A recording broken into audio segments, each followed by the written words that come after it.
Welcome back to the Buffalo Reformed Podcast.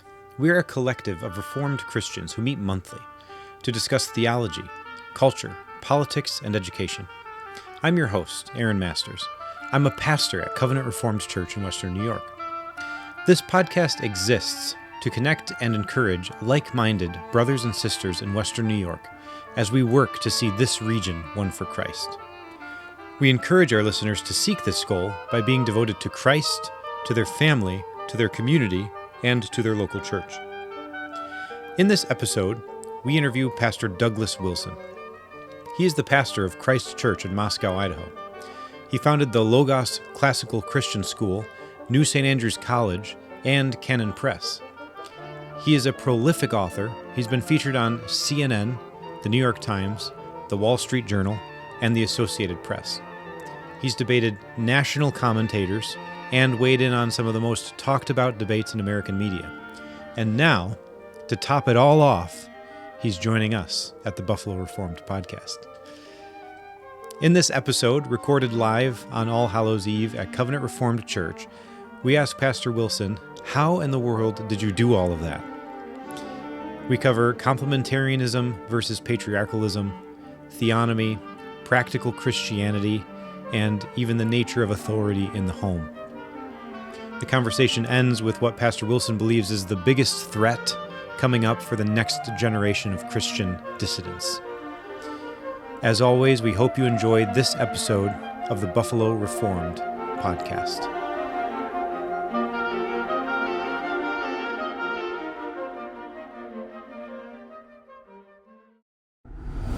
Greetings, Covenant Reformed Church. Many of you know me. Of course, I'm Pastor Douglas Wilson of Christ Kirk in Moscow, Idaho. I'm also the voice and pen behind Blog and Mablog. I'm excited to spend some time with you today and share my over 40 years of ministry experience. And I want to encourage you not to forget to please go check out Canon Plus, as well as Your Calvinist Podcast on YouTube. So, as you're probably aware, that was not Douglas Wilson. That was Harbor Freight Doug Wilson. As a Halloween prank, we asked Keith Foskey, Your Calvinist, to record an introduction for us, which he graciously agreed to do, and we played it for our church community just before our interview with the real Doug. We then told our church community that since we are a mission church in the CREC, we couldn't afford the actual Doug Wilson, so we had to go with the Harbor Freight Doug. We all had a good laugh. And so we just want to say thank you to Keith for being a co-conspirator in our fun. And once again, I hope you enjoy this episode of the Buffalo Reformed Podcast. Thank you so much for coming on the show with us. I know that your ministry has meant a lot to a lot of the people that are here out in Western New York.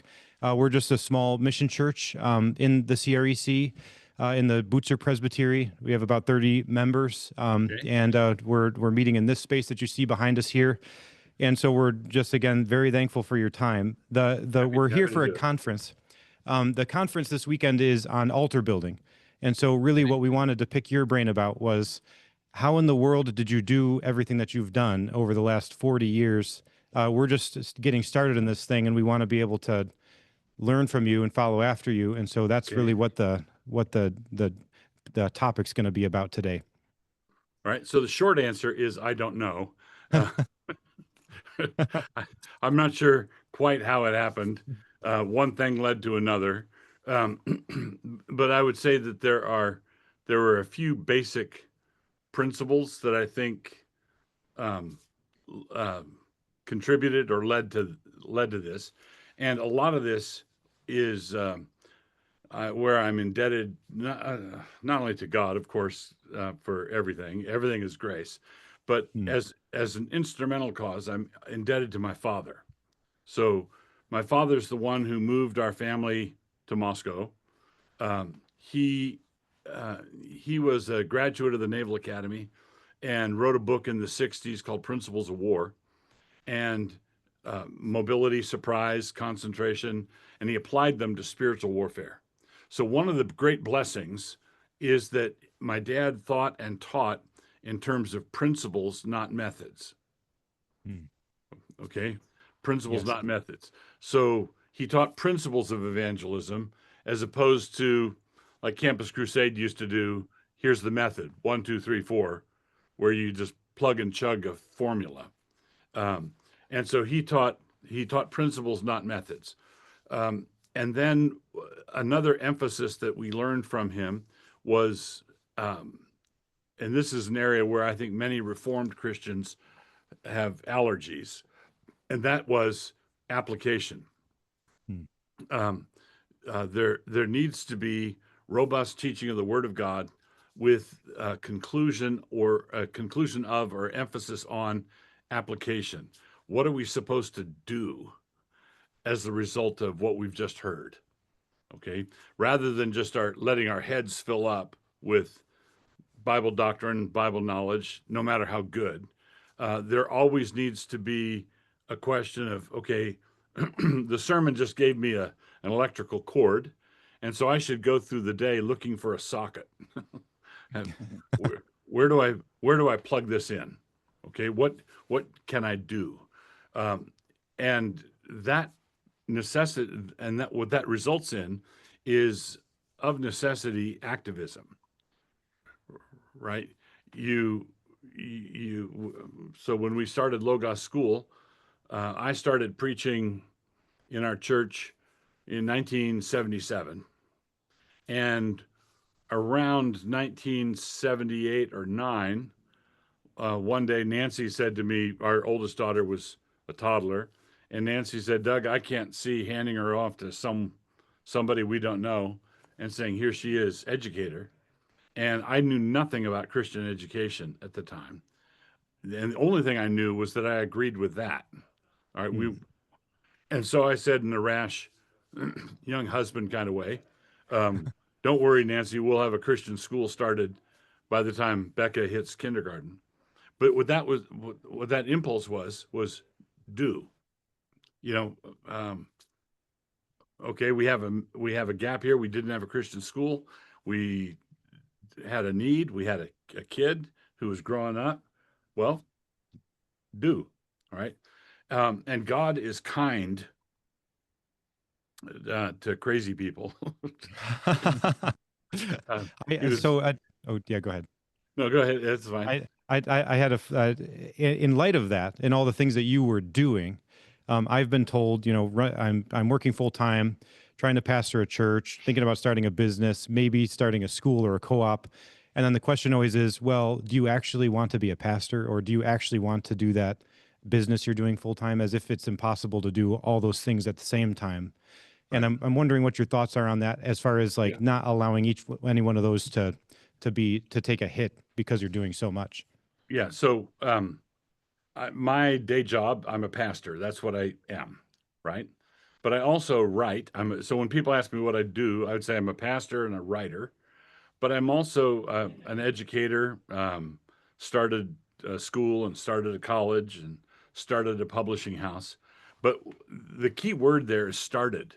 So if you said, okay, I'm going to be an entrepreneur and I'm going to be 24/7 at my business, and I'm going to be a pastor, I'm going to be 24/7 there, and I'm going to be an educator, start a school 24/7 there, you're just going to blow up and leave a smoking crater. It's nobody has that kind of bandwidth. But the way this works is, if someone has a real vision casting ability, what they do is they say, well, folks, we're going to take that hill. And that confidence, that faith, attracts people who will come after you and enable you to do what you have set. So you've got the generals, but you also have the colonels and the lieutenants and all the people who come along after and make it possible. So if you look at all the stuff that's going on in Moscow and say, how's Doug doing all of that? Well, the simple answer is I'm not, right? I'm not doing all of it. I was able to cast a vision for it and to encourage and inspire people to come alongside and pitch in and help. But the day-to-day work at New St. Andrews College, they've got a president and a board now. Logos School has got a superintendent and a board. Canon Press has got a CEO and a board. So basically, you want to have a dedicated vision, a biblical vision for the all of Christ for all of life, and then you want to have a disposition that delegates and delegates in a way. And this is one of the somewhere in your questions you ask about swings and misses or failures, and this is one of them. So one of my strengths is the ability to delegate. That is also one of my weaknesses. Okay, so what you want to do is have a system where you delegate to people. If someone is not up to the challenge, you want them to fail fast. Yes. You don't want something to be drug out over 3 years. And my dad's now with the Lord, but a number of years ago at Sabbath dinner, one of my daughters asked him, "Grandpa, do any regrets looking over your life of ministry?" And he said, "Yes, there is." "And what is it, Grandpa?" And he said, "I wish I had fired more people faster."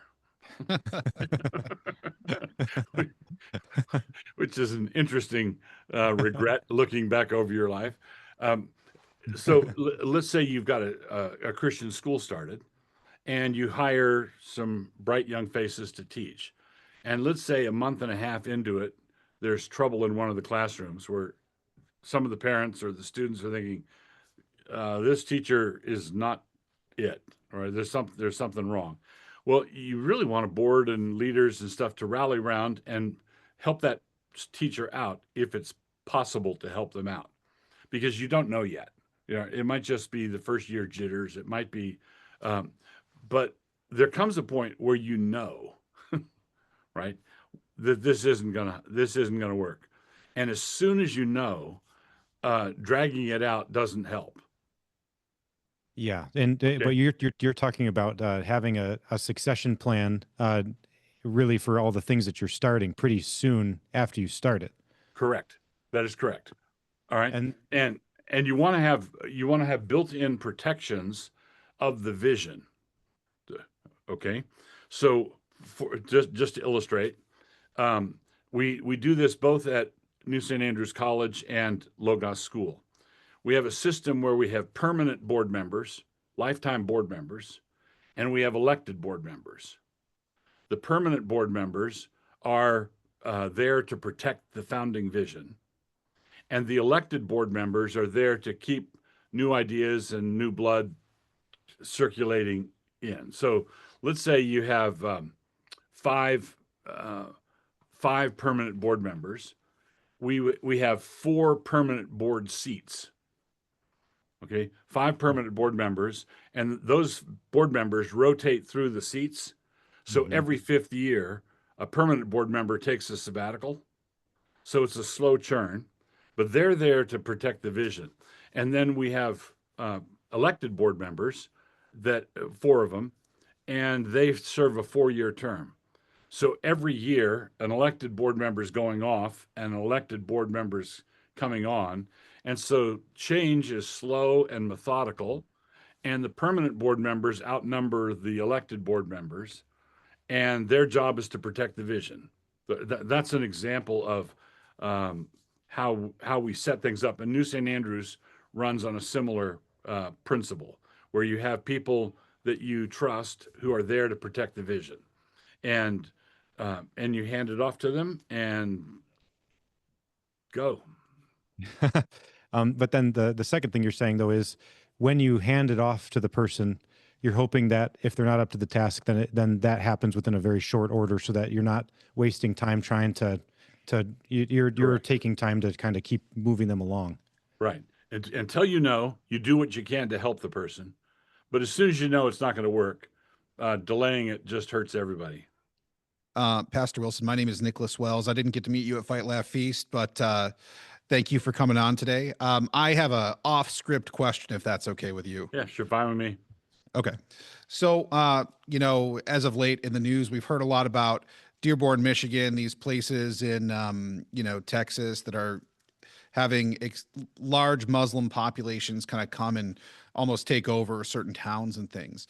Right. Obviously, the only place I can think of in the U.S. who's done this in a Christian capacity is Moscow. Now, we missed the cutoff for General Assembly when they had it in Moscow, so we've never been there yet. Hopeful to do that someday, but I'm curious, when we look at the Muslims and how they don't have any separation in their religion for politics and normal life, because their religion influences all of it, would you say that Moscow is so effective because there is no pietism there? Because like you said in your first answer to us, that application is so key. Is part of the success that you're preaching application so well that people can't help but see that their Christianity, it can't be divorced from any part of their life. Therefore, they have to go out and live it. Right. That's absolutely correct. So our tagline is all of Christ for all of life. And we do make certain distinctions. We say we are not political in a partisan sense. We're not political in a vote for Murphy sense, but the church is inescapably public, which means it's inescapably political. And so we teach and expect our people to be Christians in public, and take their Christianity into everything, and not to be embarrassed by it at all, into business, into education, into their testimony at the city council, whatever it is. So be Christian in public, and don't have an artificial firewall that keeps your Christianity out of public affairs, civic affairs. Kind of in the same vein. So obviously churches are built up of families. Families are built up of individuals, and there's a head of that individual family. So we have a lot of men here tonight. So a question that we had come in is that what do you think is the single most important discipline that a man can have or build to make him effective in his home, in his church, in his county, wherever he is living, for the glory of God and to advance the kingdom? Yeah, so that's a great question. This is something that I address in all my pre-marriage counseling. Okay, and I tell the couple, look, let's say this wasn't pre-marriage counseling. Let's say you guys were eloping and you were flying off to New Zealand and you weren't going to be back for 20 years. You just wanted to stop in and say goodbye, spend 10 minutes, and do you have any advice for us marriage-wise, right? And then we're going away. I tell them, this is how I would use my 10 minutes, right? This is the exhortation I would give you. And it boils down to keeping short accounts with God and with your spouse and with the members of your family. If you have two houses side by side, the families are good friends, wives are friends, 5 kids in each household, dads work at the same company, they drive the same kind of minivan, everything's the same, except that one house is cluttered, knee-deep in debris, and the other one is picked up and immaculate and clean. I'd say the difference between those two houses is not how many breakfast bowls get used in the morning, because that's about the same. It's not how many T-shirts get put on in the morning. It's not how many shoes get kicked off at the door or not. That number is the same. So things in the two houses, things get dirty at the same rate of speed, roughly. Okay.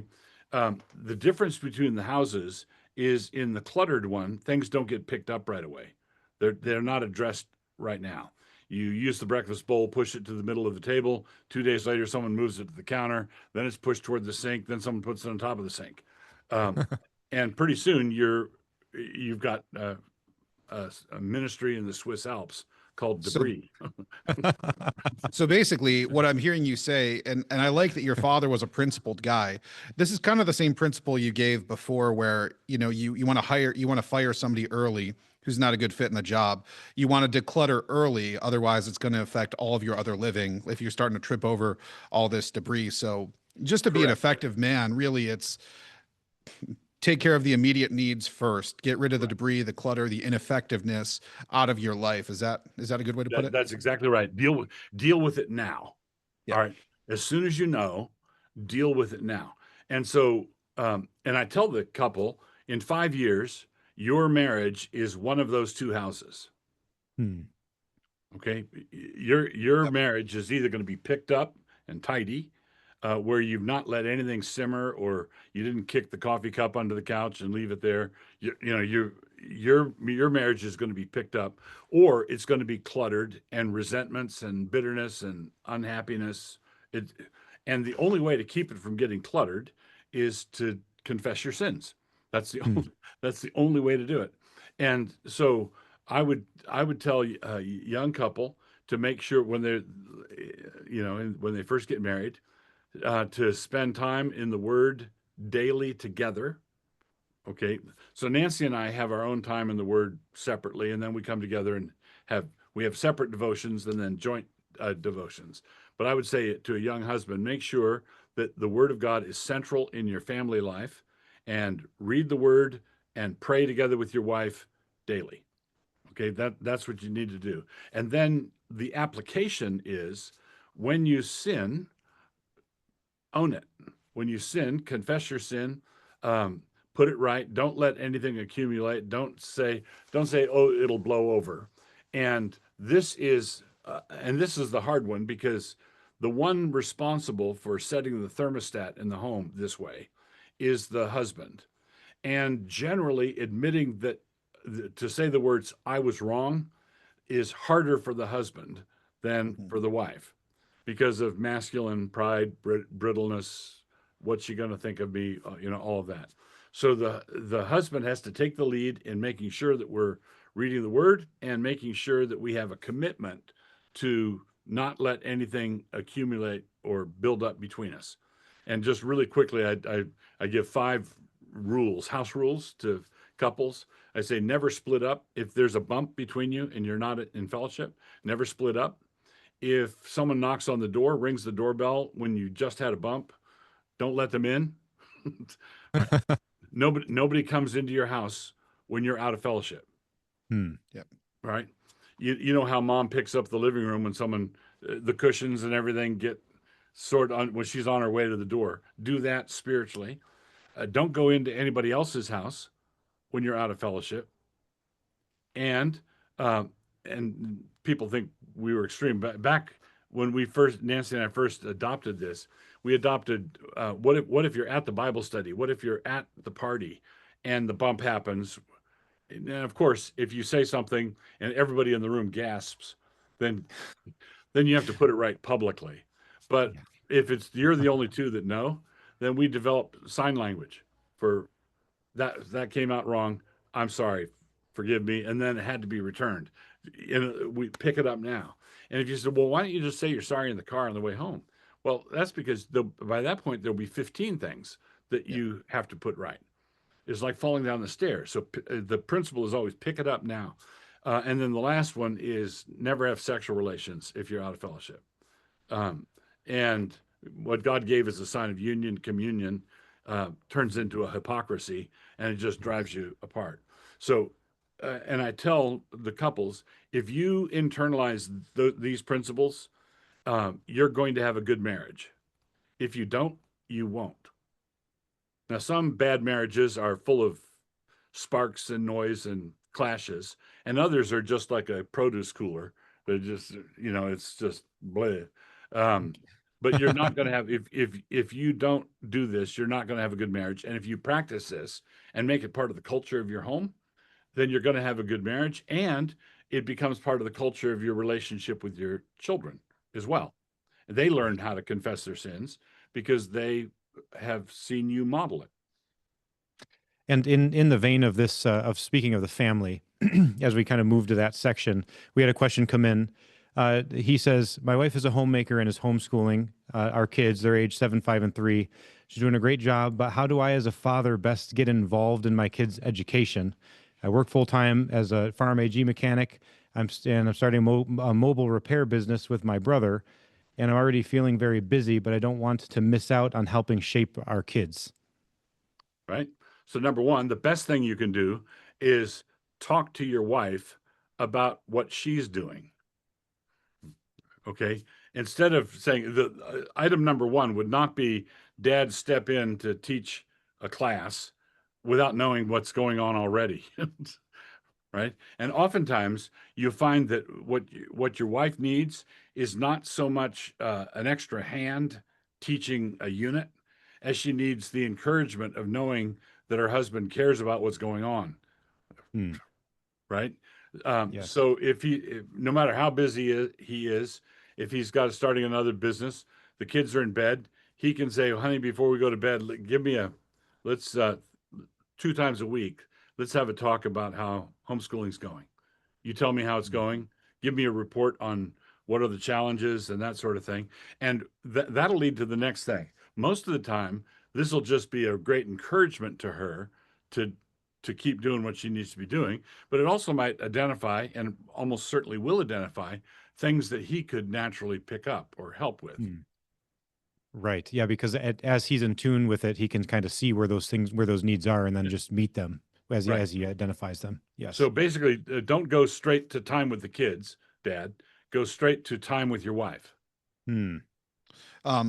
Pastor Wilson, how would you say that your relationship with Nancy, your wife, has helped to keep your ministry effective, allow for it to have longevity? And what safeguards have you put in place? What principles do you have to make sure that that relationship stays where it needs to be for everything else to fall into place? Right. So part of this would be going back to the short accounts thing that I talked about. If you're practicing that, that's going to keep your relationship good and healthy. Now, I don't think there's an important qualification here. I don't believe a pastor's wife is a church office. So in many churches, the pastor's wife has to play the piano and has to do, everybody just assumes that she's got that role. But as it happens, my wife is a gifted teacher and a writer, and she is a great help as a co-laborer in ministry. So there are many occasions where we've got a marriage snarl, let's say, and Nancy, I'll ask Nancy, would you please meet with the wife to get her perspective? So she's talking to someone who understands the dynamic, that sort of thing. So Nancy has helped a number of times with marriage counseling, meeting with women, not always marriage issues, but sometimes single women or just personal issues that she meets with. So Nancy is one of the counselors in our church. So that's one thing. Another is, and this seems,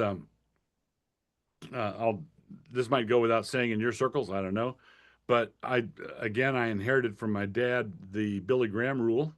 And the Billy Graham rule is, if I'm alone with a woman in a building, church office, or whatever, that woman is either my mother, my wife, my daughter, or my sister. Right. So I'm not basically, if I had the camera turned around, you'd see all our church offices have glass doors and glass windows. The policy is that nobody's here with a woman after hours alone counseling. And the reason for that is obvious. Let's say a wife comes in because her husband's not a spiritual leader. He never talks to me about the things of God. He doesn't read the Bible to me. He doesn't pray with me, etc. And so I sit there for an hour talking to her about the things of God. Yeah. No, don't be an idiot. And a lot of people, a lot of pastors and counselors think that they're 10 feet tall and bulletproof. And even if they are, it's still not wise, because you can't vouch for the other person, right? Right. And you just don't ever want to disgrace the Church of God through either some sort of scandal or opening yourself up for some sort of slander. Right. So, right. And now someone's going to say, well, that sounds kind of legalistic, and wouldn't help a woman in distress if it meant being alone with her? Yeah, I'd help her out if the bone was sticking out. If Right. if Exactly. if she needed a ride to the hospital, yeah, you rally around. But that's not. This is just a good template for ministry, so you don't disgrace the church. Pastor Wilson, would you say that when a pastor is ministering to a wife or a daughter, a young woman who's under another man's authority, whatever, would you say that it is best for the minister to minister to them through their head, or like how do you guys typically handle that at Moscow? Right. So one of the standard questions would be, does your husband know you're here? Yeah. Right. Mhm. Is this something that he's approved of? And Nancy would do the same thing. She taught at Logos School for a number of years. And sometimes a girl in her class would say, could you please talk to me about this situation? And her question would be, do your parents know that you're talking to me? So we always want to honor the authority structures that are in place. Now, sometimes the authority structure is so distorted or bent out of shape that the answer is no, he doesn't know, and might kill me if he did know. Hmm. Things are really bad. And so consequently, we teach that no human authority is absolute. The husband and father's authority is true authority, but it's not absolute. Church elders, the same. Civil authorities, the same. So there are times when we have gone contrary to a father or a husband's desires, but things have got to be pretty bad for us to get to that point. Everywhere else, let's say if a wife sends up a distress flare, hey, help, help, help. Our first move would be for me to contact the husband and say, hey, can we get together? Number one, to get your side of the story, Proverbs 18:17. And the other is to make sure that he knows there's accountability so that she doesn't catch it for talking to us. Yep. Right. Yeah. Thank you. One of the other questions, which is a huge can of worms, but good. I'm gonna ask it anyway. How does complementarianism differ from biblical patriarchy? So technically, on paper, right-wing complementarianism is patriarchy with a smiley face. Okay. And right-wing patriarchy is misogyny. And, if I'm using that template, complementarianism is a word that was coined and designed, I think, to not offend feminists or people who were influenced by feminists, which indicates that there's already the influence of feminism. So I would say left-wing complementarianism is basically egalitarianism that doesn't want to admit it yet.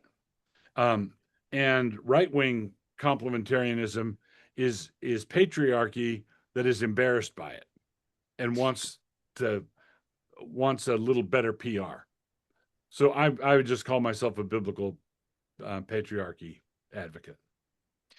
Yeah, that's really helpful. And usually the question that gets asked is, well, if I, as the husband, tell my wife that she has to wear a particular dress or something like that, is she obligated to obey my command when it comes to that? A red dress with a bonnet.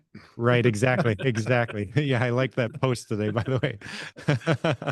I thought that was so funny. Anyway, so let's say a husband requires something of his wife that is not in its essence sinful, right? He wants her to clean the stove with a toothbrush. Okay. Yeah. Well, the Bible never says that's sinful, except that it's an irrational command. It's an unreasonable command. And I would urge wives to say something like, I would be willing to do that, but I think this is dangerous territory. Could we please get some pastoral counsel on this? Okay. And if he says no, right? No, all of a sudden now you're not dealing with the irrational command. You're dealing with the irrational command coupled with shut up. I know we took membership vows, but you're not allowed by me to talk to your pastor. Yeah. Right. And that's much more serious. So Right. if a husband is being tyrannical, which is what this amounts to, if a Yeah. husband is being tyrannical and bossy and trying to prove himself, basically, I would urge wives to send up a flare, but not to bust their husband, but rather to create an opportunity for us to talk through, can we Hmm. talk through what's your thinking? Why are you doing this? Right. Yeah, and that's super helpful. Thank you. As we kind of move into now society, so from family to society, I saw a post from Toby Sumter about a year ago, wherein he was stating that a lot of the programs at Christ Church are not actually initiated by the church itself; it's by families or members of the church. And so my question is, how do you establish a community where the people are doing that, where they're focused on doing those things rather than relying on the institution to provide those things for them? Right. So we have one program, and that's worship on the Lord's Day. Hmm. Okay, that's what we do. That's what the church does.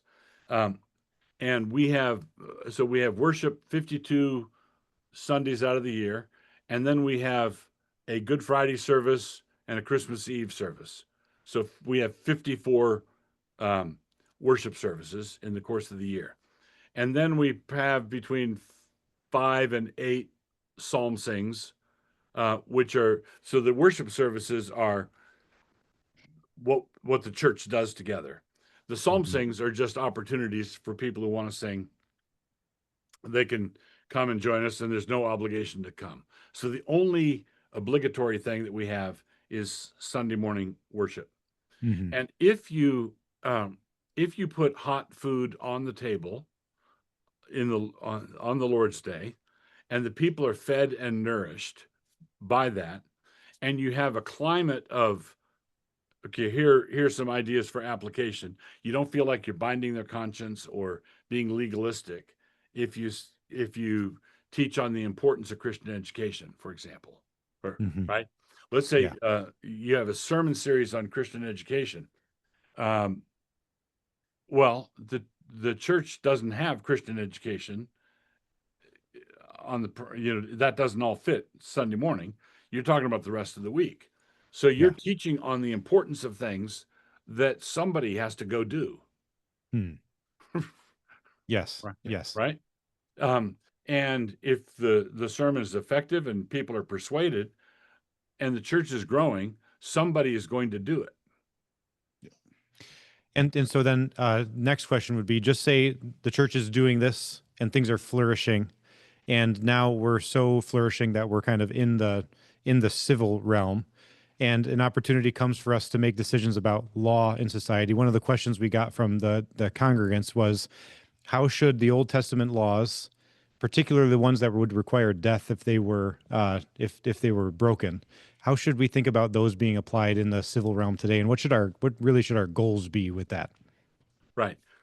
So this is basically the question of theonomy and the Old Testament law, the Mosaic law, and how binding are the assigned penalties. So if you have a law that has an assigned penalty in the Old Testament, that moves it from the category of a sin to a crime. Okay, so Yes. one of the hazards of Christians involved in politics is the temptation to make every sin into a crime. If the Right. Bible teaches against something, we say there ought to be a law. But I don't want a covetousness police. Right. I don't want an envy police. I don't want a lust police, because the magistrate is not competent to deal with that kind of thing. Mhm. Right? Mhm. Even though those things are clearly sins. So if you have a crime and there's a penalty, then the question arises, are we obligated under the New Testament to apply that penalty straight across? And I would Right. say clearly the answer is no, for several reasons. One, even within the confines of the Old Testament, an example would be sodomy, a man lying with a man as with a woman, brought the death penalty. Okay. Well, a little later in the Old Testament, Asa and Jehoshaphat closed the bathhouses and exiled the Sodomites. Didn't execute them, Mm-hmm. right? And those two kings are praised for doing that.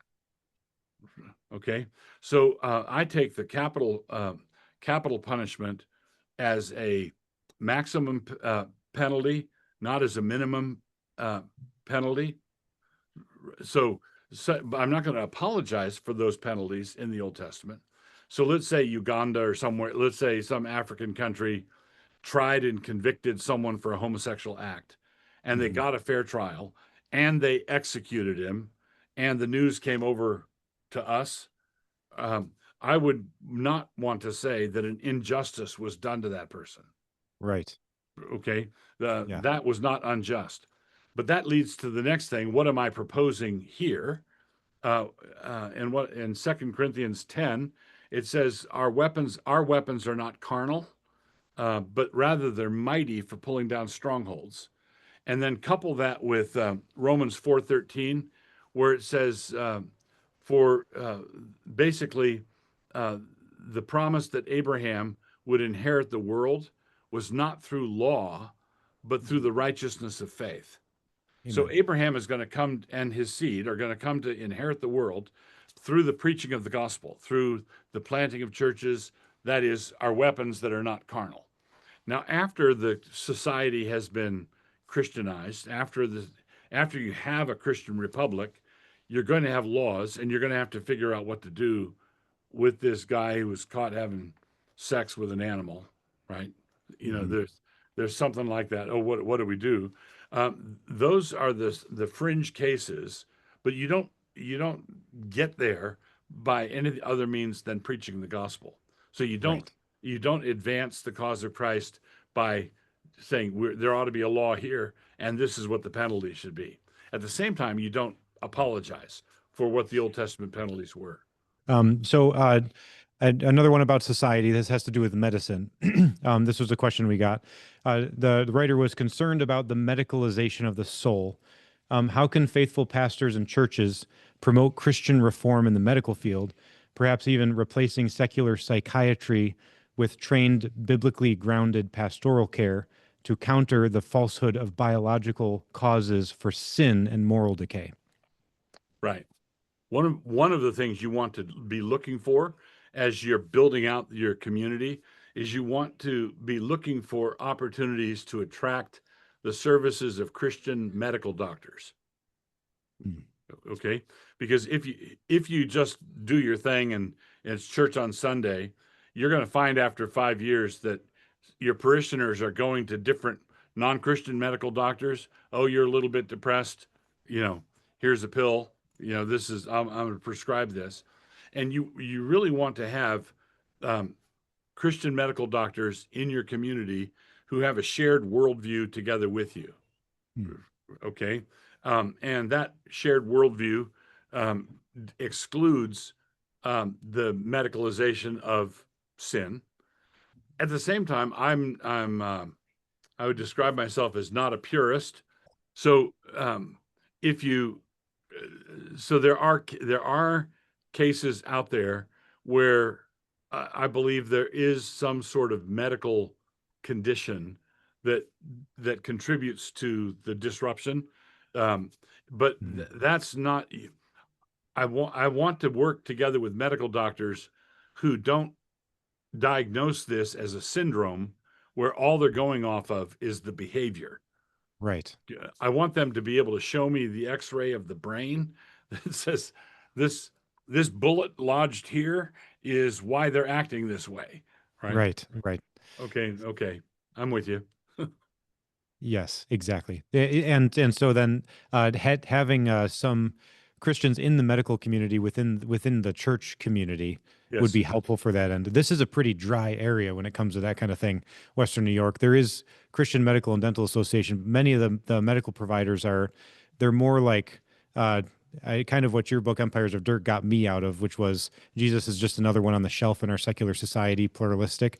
So they're medical doctors. They think about things in a secular manner, but they just have Christian attached to it. So that is a pretty tough situation. That's a tough situation.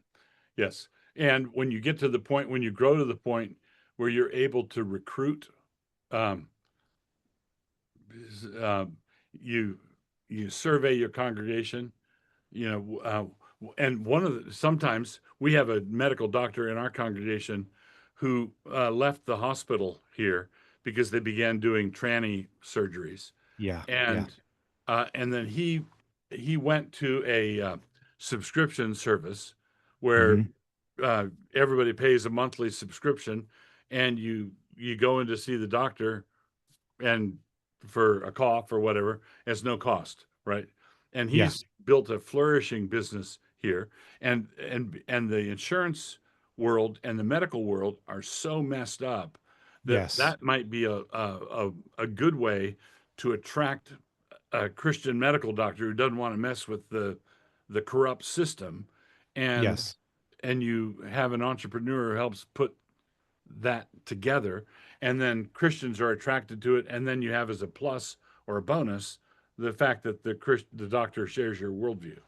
Right. Yeah. Well, Doug, in the Lord's great sovereignty, we have a nurse practitioner and an insurance adjuster right here. So we'll lock things down out here. Okay, I'm glad I didn't get into calling names. So I have a softball and I have a hardball. So I did the Theopolis Fellows program this year, and I'm going back in January. And I'm sure that you've been asked this, probably one of the most asked questions, but would you just briefly just explain the differences between Theopolis and Moscow, because you guys have I think so much more in common than you don't, and I think just hearing that from you would be helpful. Okay, so I think I'll start off with an agreement. There's way more overlap than differences. So that would be yes, that we have covenant renewal worship in common, and understanding the objectivity of the covenant in common. Uh, so yes, um, the differences would be things like uh, altitude of worship. So we have a formal liturgy, but no robes, no uh, you know, basically it's lower altitude. But for someone who grew up in the sort of the big box evangelical world, they could come to our church and think that they're at the Vatican, and Right. just because we have set prayers and Right. all of that. But if you went Trinity Reformed here in Moscow, is higher altitude in liturgy than we are, Yep. and if they went back and forth between the two, that's the most highly visible difference. Yep. We would be more. I'll just mention two more. We would be more decidedly evangelical and Protestant. Okay, so part of Peter Leithart's project included the end of Protestantism, Right. and I'm not interested in the end of Protestantism at all. So I'm an evangelical and a Puritan, and that's another aspect. And then probably the third distinction would be style of cultural engagement, Yep. where Mhm. what Kevin DeYoung so helpfully called the Moscow mood. Right. So that would be liturgical approach, doctrinal, our tenacity about reformed theology. And I'm not saying that Theopolis isn't reformed. I'm just saying Absolutely. Yeah. it's prioritized differently. And then last, cultural engagement style is different.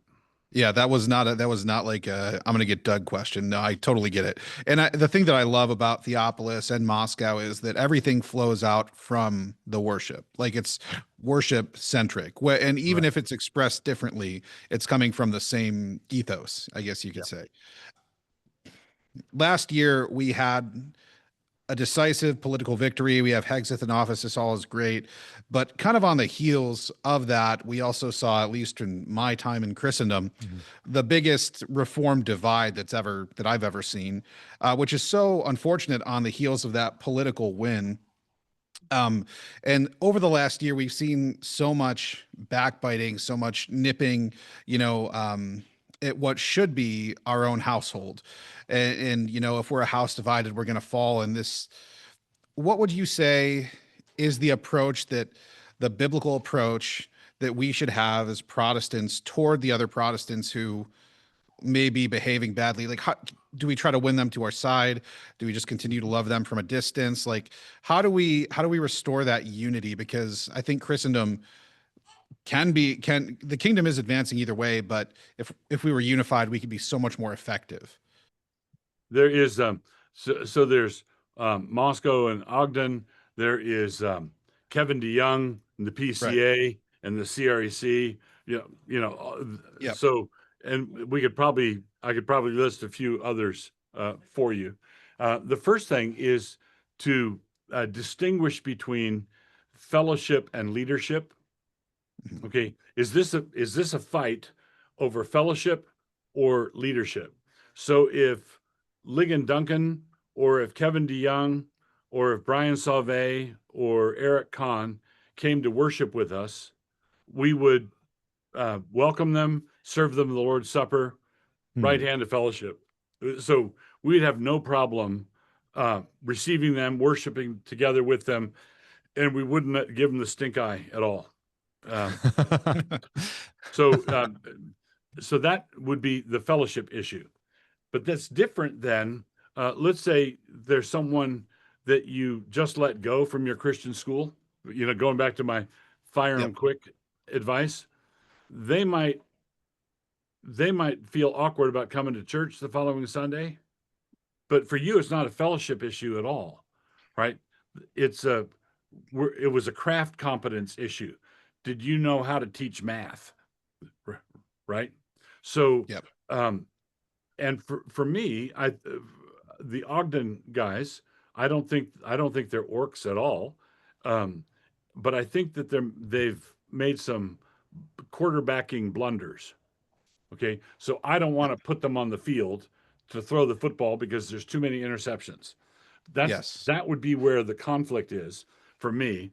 And if they came to worship with us, we'd welcome them. So an example of this would be just last week, Jeff Durbin and Bradley Pierce, who are abolitionists, had a debate here in Moscow with Pastor Toby and me. Okay, so we had a debate over a pretty heavy issue on abolition versus smash mouth incrementalism. And I've got good fellowship with Jeff Durbin before, during, and after the debate. And Bradley Pierce and his whole entourage, after a pretty significant collision of views in the debate, they stayed over the weekend and they came to worship with us, and we fellowship together, worship the Lord together. And that's the way I think it ought to be. We only have a few minutes here, so maybe to wrap it up, based on all your years of experience, everything that you've seen over the course of your ministry, what do you foresee will be the thing that our generation or our kids' generation will have to deal with that we should be preparing for now? Okay, so I'll just say it. I think AI. Okay. Yep. Okay. I think the digital revolution has metastasized and it's gotten into everything. And I think that the responsibility of pastors and Christian teachers and parents is to make sure that their kids grow up knowing how to think, without asking ChatGPT to do everything for them or Grok to do everything for them. I think that this is going to be far beyond anything we've had. Well, when I was, I lived a good chunk of my adult life before I owned my first computer. Right. Yes. Yeah. And when I got my first computer, it had 10 megabytes of RAM memory, which at the time I thought was cavernous. But